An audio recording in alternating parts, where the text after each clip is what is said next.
بسم اللہ الرحمن الرحیم 19 مئی 2024 کو ایرانی صدر ابراہیم رئیسی نے آذربائیجان کا دورہ کیا۔ ممالک کی دریائی سرحد کے ساتھ تعمیر کیے گئے ڈیم اور ہائیڈرو الیکٹرک پلانٹ کا افتتاح کرنے کے لیے یہ ایک اہم دورہ تھا، اور ابھی زیادہ عرصہ نہیں گزرا تھا کہ دونوں کے درمیان جنگ کی پاسبلٹیز تھی۔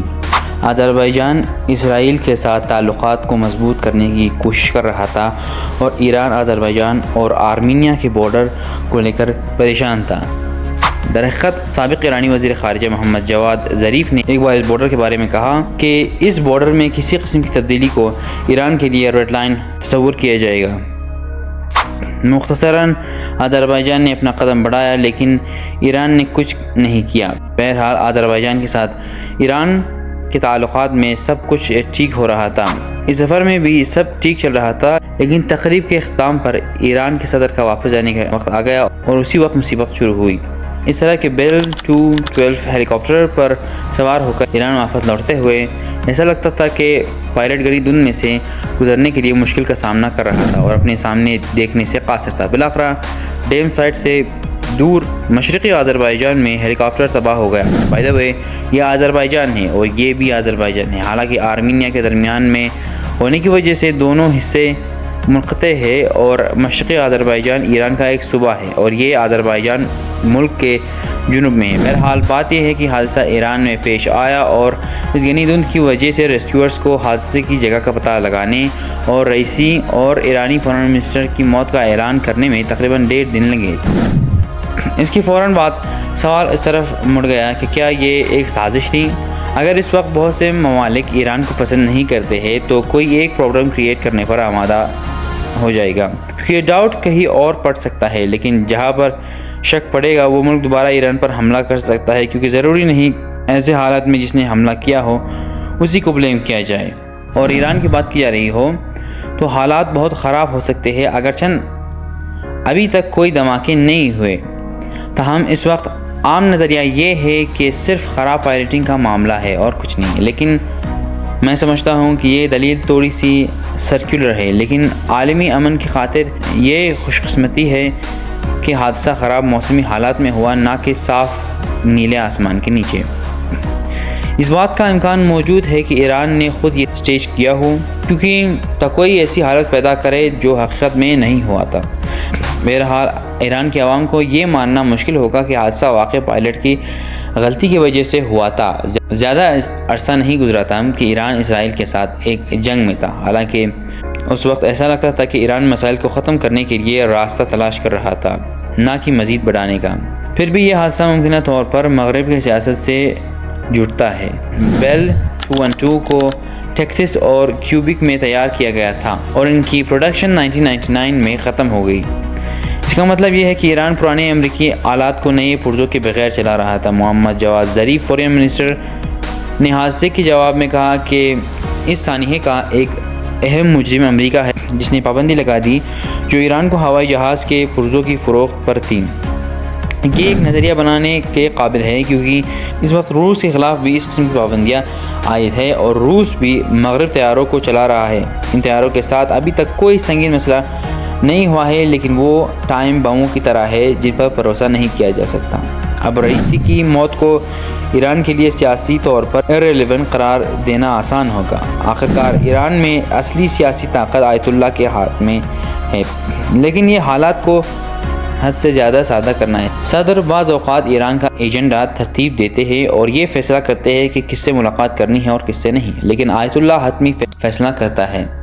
بہرحال یہ حادثہ اسلامی جمہوریہ کے اندر لانگ ٹرم اور شارٹ ٹرم سیاسی طاقت کے مسائل کو جنم دیتا ہے۔ طویل عرصے سے رئیسی ممکنہ طور پر آیت اللہ خامنئی کا جانشین تھا اور درحقیقت خامنئی خود پہلے صدر تھا، البتہ رئیسی کے لیے وہ راستہ بند ہو چکا ہے ہمیشہ کے لیے۔ عالمی رہنما کا فوری سروے، ہر کوئی ولادیمیر پوتین کی عمر یا ٹرمپ کی عمر یا بائیڈن کی عمر کو زیادہ سمجھتا ہے، لیکن خامنئی نے ان سب کو 85 سال کی عمر میں شکست دی ہے۔ درحقیقت آپ کو بہتر سمجھانے کے لیے یہ بتاؤ کہ وہ جرمنی کے پولینڈ پر حملہ کرنے سے پہلے پیدا ہوا تھا، یعنی ورلڈ وار 2 کے شروع ہونے سے پہلے۔ مختصر مدت میں اور ابھی بڑی تبدیلیاں آ سکتی ہیں۔ ایران کے آئین کے مطابق ایران کا پہلا وائس پریزیڈنٹ ایک بار موقتی صدر بن جاتا ہے جب آیت اللہ رضامندی دیتا ہے، جو وہ پہلے ہی کر چکے ہیں۔ جانشین کی سیاست تقریباً اس کے پہلے صدر سے ملتی جلتی نظر آتی ہے۔ حکومت کے پاس پوزیشن کو صحیح طریقے سے پر کرنے کے لیے ایک اور الیکشن کرانے کے لیے 50 دن ہے، اور ایک بار پھر کسی حد تک بے اختیار صدر کے الیکشن کو کینسل کرنا آسان ہوگا، جو ایک آمرانہ نظام میں پھنس گیا ہے، لیکن یہ دو وجوہات سے زیادہ سیدھا سادہ ہوگا۔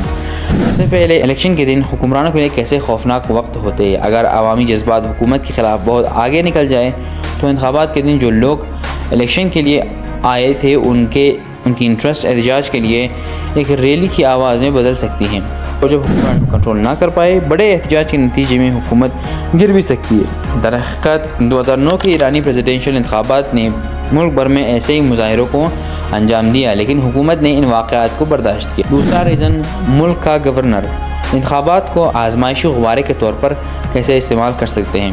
اگر آیت اللہ خطرناک پالیسی کے ساتھ تجربہ کرنا چاہتے ہیں تو وہ مختلف نقطۂ نظر رکھنے والے امیدواروں کو حتمی رائے شماری کرنے کی اجازت دیتے ہیں اور جیتنے والے کو اس پالیسی کو آزمانے کی اجازت دیتے ہیں۔ اس کا تازہ ترین مثال حسن روحانی کا 2013 کا الیکشن، جو بعد میں مغرب کے ساتھ ان کی دوبارہ اچھے تعلقات کی وجہ بنی اور بعد میں یہ ایران ڈیل میں بدل گیا۔ بہرحال یہ منصوبہ ایران کے نقطہ نظر سے ناکام ہوا جب ٹرمپ صدر بنا اور اپنی مہم کے وعدوں کی تکمیل سے انکار کیا۔ نتیجتاً تہران میں روحانی کے نظریے کا کوئی نتیجہ نہیں نکلا اور رئیسی کے 2021 کے انتخابات میں صدر بننے کے ساتھ پینڈولم دوسری طرف واپس آ گیا۔ رئیسی ایک سخت گیر تھا جسے اس کے مخالفین تہران کے قصائی کہتے ہیں، کیونکہ آیت اللہ خمینی کی حکم پر 1988 میں انہوں نے ہزاروں سیاسی قیدیوں کو پھانسی دلایا۔ اور بھی بہت سی چیزیں ہیں جن کی وجہ سے رئیسی کی موت کے بعد بہت سے لوگوں نے خوشیاں منائی۔ ان کے وقت میں خطے میں مغرب اور مغرب سے منسلک جماعتوں کے خلاف جو گروہ ہیں ان کو تقویت دی، جس میں حماس، حزب اللہ، شامی حکومت اور بھی شامل ہے، جن کی وجہ سے ایران، اسرائیل اور سعودی عرب کے درمیان مسائل اور بڑھ گئے۔ اس کے علاوہ ایران نے یوکرین پر روس کے حملے میں بھی کلیدی کردار ادا کیا، جس نے ملک کے اندر روس کے استعمال کیے بڑے تعداد میں شاہد ڈرونز فراہم کیے۔ اس لیے آنے والے انتخابات ان پالیسیوں یعنی ایران کا روس کی مدد کرنا اور باقی چیزوں پر بہت سوال اٹھائے جائیں گے جو حکمرانوں کو اچھے نہیں لگیں گے۔ متنازع پالیسیوں میں سے روسی فوجی امداد میں تبدیلی کا امکان سب سے کم ہے، کیونکہ یہ بہت سارے پیسے لاتے ہیں جو ایران کے کاموں کے لیے ایک طرح کا فنڈ ہے۔ اس کے علاوہ کرملن نے یہاں ایک فعال انداز اپنایا۔ سب سے پہلے کرملن نے سرکاری ویب سائٹ پر پیر کی صبح تعزیت پوسٹ کی، اس کے بعد ایران کے ٹیمپریری صدر کو فون کیا۔ اس نے کہا مزاحمت کی محور کہ کسی بھی طبقے سے ایک قدم پیچھے ہٹنا بھی ممکن نہیں ہے۔ بہت سی چیزیں بدل سکتی ہے اگر ٹرن آؤٹ اور ووٹوں کی تعداد پالیسی کے خلاف اس قدر ٹوٹ جائے کہ حکومت کو لگے کہ گھریلو تناؤ کو کنٹرول کرنا ضروری ہے۔ اس میں مغرب کے لیے کچھ وقتی فائدے ہو سکتے ہیں۔ ایران میں سیکیورٹی فورسز ایک ہی وقت میں اتنا کچھ کر سکتی ہیں اور اندرون ملک حالات کی نگرانی کرنے والوں اور بیرون ملک صورتحال کی نگرانی کرنے والوں کے درمیان کچھ تقسیم ہے، لیکن اندرون ملک کے حالات سیکیورٹی مختصر مدت کے مطالبے سے بیرون ملک سے توجہ کچھ سطح پر چھین لے گی۔ اندرونی ملک کی نگرانی کرنے والے الگ ہے اور بیرون ملک نگرانی کرنے والے الگ ہیں، لیکن اگر ملک کے اندر حالات بد سے بدتر ہو گئے تو سیکیورٹی فورسز جن کا وظیفہ بیرون ملک کی سرگرمیوں کو کنٹرول کرنا تھا، وہ ان کی توجہ اندرون ملک کی طرف پڑ سکتی ہے۔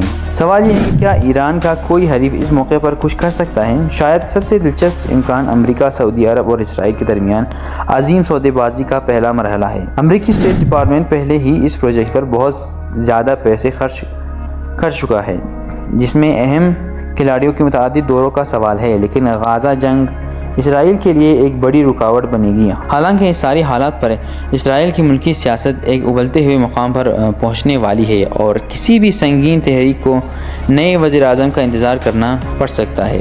بڑی عجیب بات ہے، ہیلی کاپٹر کے گرنے کے لیے ایک دلچسپ وقت انتخاب کیا۔ بہرحال جو ہوگا دیکھا جائے گا۔